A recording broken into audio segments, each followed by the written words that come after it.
got which one you want between these two quarterbacks that were number one overall picks.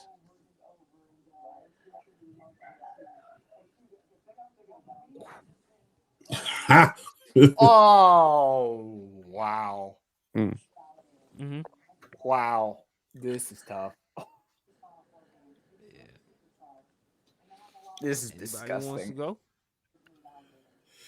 Oh, man. I will go first, man. I know the first thing that people are going to say is they're going to bring up the MVP and everything like that. But if you really think about this right here, Andrew Luck did more with far, far less. What is my old saying, PSP? You can say it for me one time. When it comes to quarterbacks without no line, Yep, quarterback can't throw behind his back. exactly. And the only quarterback that I ever seen run for his life outside of Joe Burrow and your team get somewhere was Andrew Luck. He didn't have a line. He caught Reggie Wayne on the back end of his career. T.Y. Hilton was around a few years. I mean, and for you to get not only for you to get your team to the NFC to the AFC Championship a few years, but for you to also have one of the biggest comebacks in NFL history in that playoff game against the Kansas City Chiefs. I mean, and did have one of the best plays where your offensive line fumbled it at the line. You scoop it right up and just dive in for and just dive in. Andrew Luck had heart, and he could have very well been. He came and people will give me flat. He could have been the modern day. He could have been the modern day John Elway, but twice as good. And people can give John Elway flack all they want to, but at his peak, there's not one quarterback that you would kind of take during the 80s and even the 90s. There's not three quarterbacks you would take during his peak over John Elway other than Montana and maybe Marino. Maybe. But the thing is, and Andrew Luck had the intangibles and the tangibles. And coming into that team where you had arguably one of the greatest of all time, you had to step into another person's shoes when it came to Peyton Manning. I mean, and they came from, and you, with Peyton Manning, they came from nothing to something because, before Peyton Manning got there, they didn't have any franchise quarterbacks. They were still wounded from moving from Baltimore to Indianapolis, and they had not yet captured the magic of a quarterback being there. They had drafted Jeff George. They went through a year where they made an AFC championship with Jim Harbaugh, where they caught lightning in a bottle, but they couldn't quite get there. Finally, you get a Peyton Manning, you win a Super Bowl. Lo and behold, Peyton Manning breaks his neck. He injures his neck. And now you have to step into a town where this is Peyton Manning's town. A hospital is named after Peyton Manning in that town.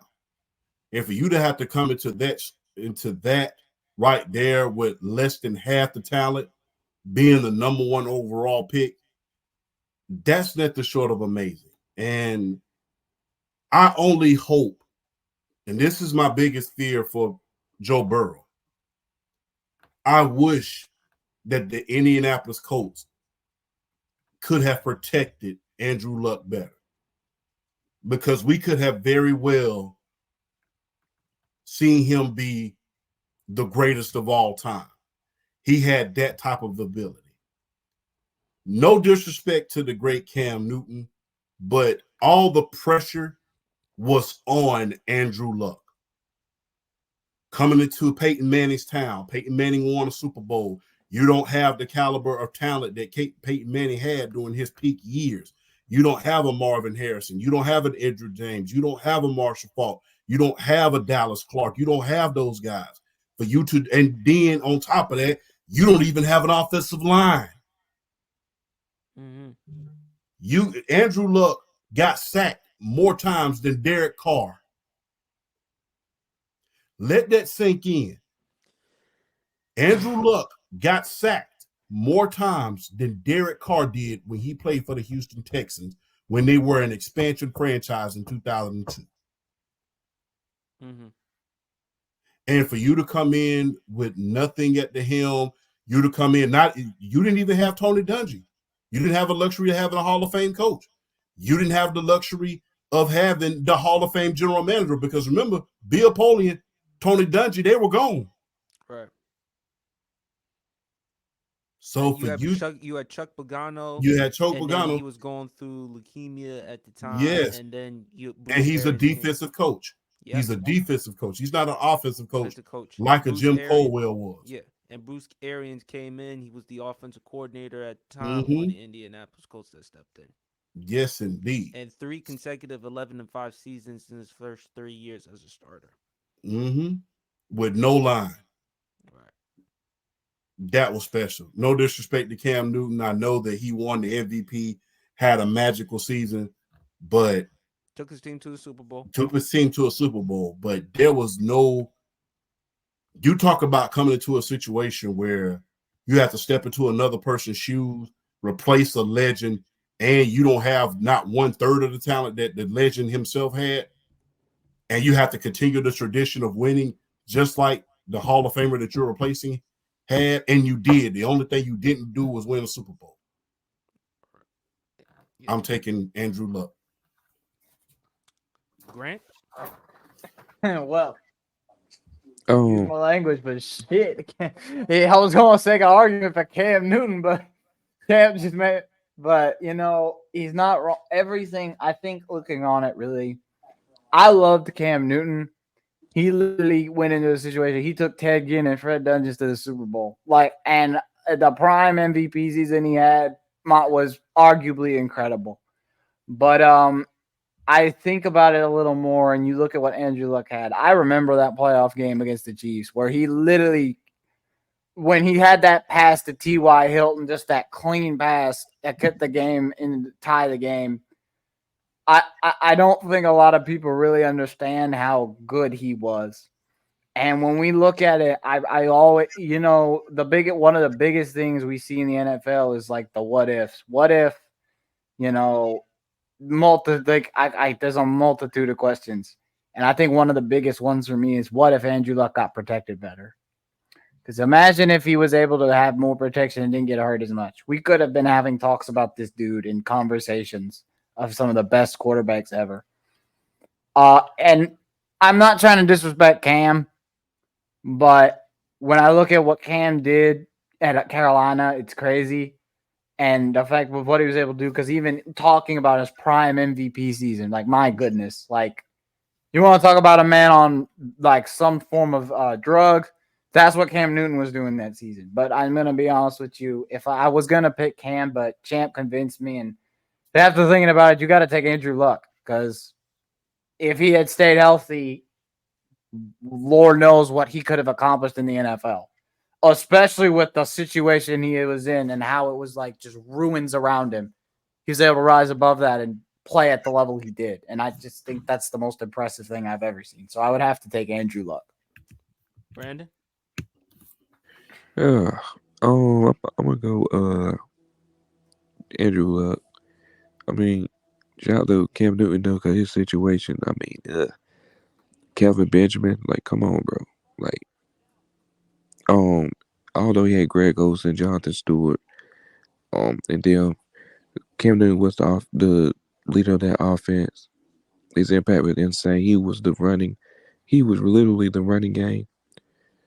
But Andrew Luck, man, like, who was his running back, champ? Do you know?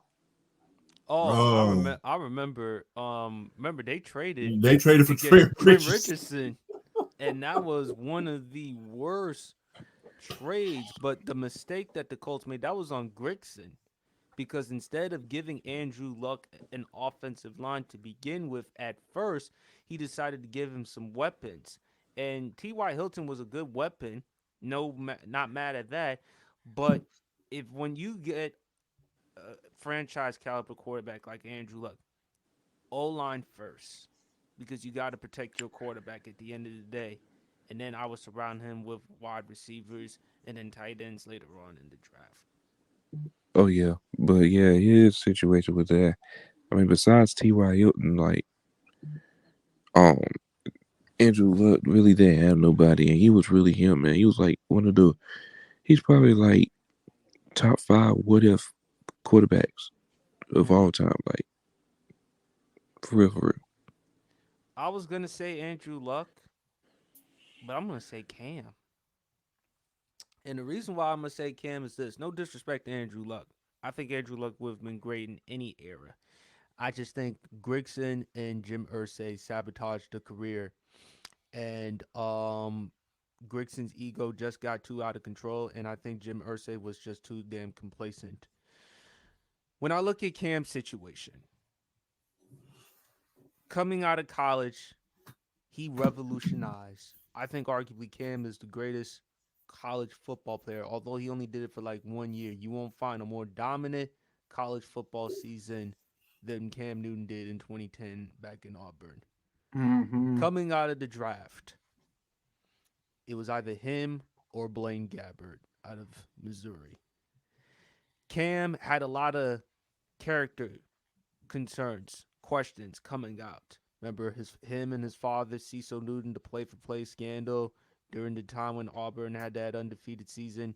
Remember the situation in Florida in which he purchased a stolen laptop, and a few days before Florida won a national championship against Oklahoma, he left the program, went to Blinn Junior College, won a national championship there. Cam revolutionized the game of football because 6'5", 6'6", 250, 260 pounds, 4'5" speed. A quarterback with the body of a tight end or a defensive end. Cam was under a lot of pressure because, if anyone has forgotten, Andrew Luck was projected to be the number 1 overall pick in that 2011 draft.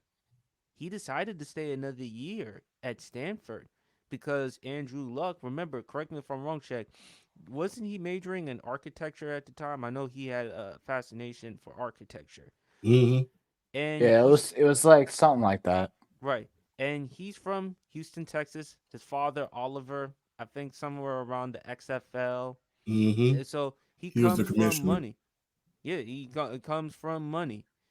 When I look at Cam, he had to prove, look, Andrew Luck decided to stay for another year at Stanford. If Andrew Luck had come out of that draft, he would have been the number 1 overall pick. But for Cam to enter that type of situation, that's under a lot of pressure. And with the character concerns. Remember Nolan Larocque from Pro Football Weekly. Remember what he said about Cam Newton coming out of the draft? Very disingenuous, has a selfish, me first makeup, always knows where the cameras are and plays to them, has an enormous ego with the sense of entitlement that makes him believe he is above the law, does not command respect from teammates, and will always struggle to win a locker room. There were some comparisons between Cam to either Vince Young, Oh yeah, those were or just some would even say Jamarcus Russell. But when you look at Cam, we talk about Andrew Luck's rookie year, which was great. Have people forgotten how dominant Cam's rookie year was? Keep in Oh mind, yeah. his first 2 games in the NFL, back-to-back 400-yard games against the Arizona Cardinals and against the Green Bay Packers, who were at that time the reigning Super Bowl champions. Cam Newton was the first quarterback in NFL history as a rookie. He was the first one to throw for 4,000 yards, 21 touchdowns on the air, 14 touchdowns on the ground, 35 total touchdowns. He was a game changer. He was a difference maker, especially in the red zone, because unlike most quarterbacks at his size, 6'5", 6'6", 250, he can leap over guys and just jump in the end zone. When you look at what he did in year 3, and people forget year 3, he was great in year 3 too. And he also revolutionized football, not just because of his physicality, but also his style. Cam came from a spread offense. He didn't come from a traditional or pro style offense the way Andrew Luck came out of Stanford. So Cam proved coming out of the spread offense, mind you, in a tough conference in the SEC. Champ, you would know it better than most. No competition, in my opinion, in college football. Nothing better than the SEC. Yeah. Cam came from a spread offense, not a pro style offense. And for him to transition, that says something. And Cam did revolutionize because now we're starting to see the read option quarterbacks. You saw with RG3, you saw with Colin Kaepernick, you saw with Russell Wilson. Now you're seeing it with a lot of other quarterbacks, the dual threat quarterbacks. Cam did revolutionize the game of football. Guys like Lamar and others, they have so much respect for Cam for what he meant to the game. And when you look at 2015, Calvin Benjamin was out for the rest of that season with a torn ACL. Ted Ginn Jr. was 50-50. 50 times he would catch the ball, the other 50 times he would drop it.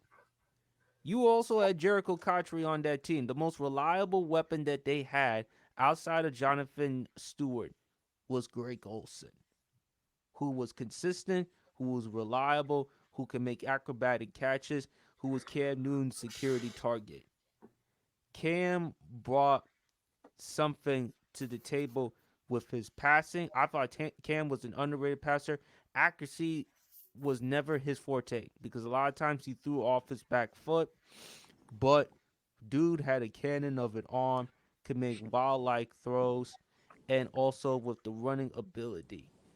The way he could improvise, the way he could extend the play. The reason why, and also Cam too, Cam had a little longer career.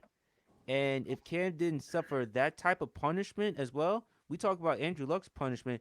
Imagine if Cam Newton didn't suffer that amount of punishment. He still would be in the NFL. Now, would he? I think Andrew Luck had a higher peak because of what he was projected to be. But I look at Cam because I think he has enough accomplishments. Andrew Luck's been to 4 Pro Bowls, Cam 3. But Cam has been to a first-team All-Pro. Cam has won a league MVP. Cam has been to a conference championship game. Cam has been to a Super Bowl. Cam has more of a conversation, I think, a little bit for the Hall of Fame than Andrew Luck because of those reasons and those reasons alone. Also the rushing yards, the stats, the TDs.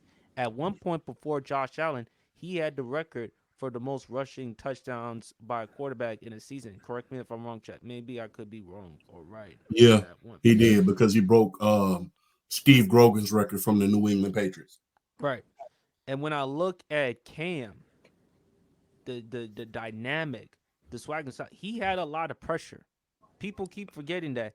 And I mean, 2011, had Andrew Luck had entered that draft, he would have easily been the number 1 overall pick. It's Andrew Luck guaranteed. Cam Newton, there was skeptical concern. As I said, it was either him or Blaine Gabbert for the number 1 overall pick. Can you imagine if the Panthers went and drafted Blaine Gabbert? Can you imagine how that would have looked for Carolina? It would have been doomed. Terrible. Yeah. And And also, too, Cam has gotten a bad rep because remember, he went on his pod and he said guys like Dak, Tua, Brock Purdy, Jared Goff, game managers. And even though their numbers, you would look at the numbers and you say, well, they're better than Cam's. But are any of those quarterbacks the game changers or difference makers as Cam was? People have forgotten how good of a player Cam Newton was before injuries and before his career was over. It seems like now all of a sudden they're treating Cam like he's the NFL's version of Dwight Howard. That's what it seems like to me. But better career, I think Cam had a little better career. If you want to say Andrew Luck peak, I'll give you that because of what he was projected to do. The Colts, they just sabotaged him. But I would say Cam to a slight edge because Cam was under a lot of pressure during his rookie season because not a lot of people were sold on him being that next great guy. There were comparisons with Vince Young. Had Andrew Luck entered that draft, he would have been the number 1 overall pick. Andrew Luck, not Cam. How would he handle the pressure of being that guy? And his first year, champ, you would notice because you're a Falcons dude. Cam was putting up astronomical numbers as a rookie. Yeah, you got to think about this as well. To piggyback on your stance at this point, you got to think about this. There was no, to add to your point for Cam, there was no other quarterback in the NFC South at that point that was going to challenge Andrew Luck. You know, I'm just being honest with you. You know, there You was got no Matt quarterback, Ryan, you know, Drew but Brees. yes. And I was just about to say that division with Cam Newton, with my Falcons in that division in the NFC South, you had arguably three of that talent pool down there was loaded. Record the weakest link at that time was Tampa Bay, you know, and that was before Jameis Winston, which is another story that we touched on a couple weeks ago. But for you to go to a Super Bowl in the same division, because at one point, you know, y'all was going in back-to-back years. It was like, you know, New Orleans went in 2010, then then a couple years later in 2015, Cam Newton goes. And then the year after that, my Atlanta Falcons had a 28-3 season. So for you to be in that division where teams are going to Super Bowls, have MVP candidates, and have some of the greatest of all time, that is nothing short of amazing. Right. And you can look at it and say, well, even though Cam had Greg Olsen, but outside of Greg Olsen and to a lesser extent Steve Smith, can you name one really great wide receiver that he really actually had to like work with? Now he had better offensive linemen because you had Ryan Khalil, you did have Trey Turner, you did have a really good running game in Jonathan Stewart, and to a lesser extent D'Angelo Williams. It was much better than what Andrew Luck had and Trent Richardson. But when I look at Cam, I give him the edge in terms of longevity, the edge in terms of accomplishments, and I do think he was under a lot of pressure. Because if Cam Newton did not perform, people would say, see, he would have ended up being a bust. I told you. This is why there was comparisons between him and Vince Young. Yeah, I mean, Ron Rivera, I don't know if Ron Rivera said it, they were actually thinking about drafting him or Blaine Gabbert. Cam Newton or Blaine Gabbert. So I'm gonna lean towards Cam. I understand what y'all saying about Andrew Luck, and I agree with everything y'all saying. But I think Cam does have an argument. And then besides, if you're talking about career wise, Andrew Luck or Lamar Jackson. Even though Andrew Luck, I wouldn't be mad if y'all said Lamar Jackson now, because Lamar Jackson has 2 league MVPs, and champ, you can make an argument. Lamar Jackson has a case for the Hall of Fame. With 2 MVPs, you definitely have a case for the Hall of Fame because the thing is, not too many people get them. I mean, I will say this, not anybody. It's hard as hell to win. It's hard as penitentiary still to win the NFL MVP as it is. And when I say it's hard as penitentiary still is very, very hard. So it's very, very hard to do that. So my thing is for you to win 2 MVPs, especially in a loaded division like the AFC North, where it's just defense, defense, defense, that is nothing short of amazing.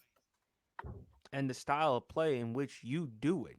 Because Yeah, I again, Lamar mean, is not considered the most drop back or conventional style quarterback, but the fact of the matter is he finds ways to win. All this yeah. talk about the playoffs, yes. I think if he had been to the Super Bowl and won a Super Bowl, that would have been icing on the cake. That's enough to say he a Hall of Famer.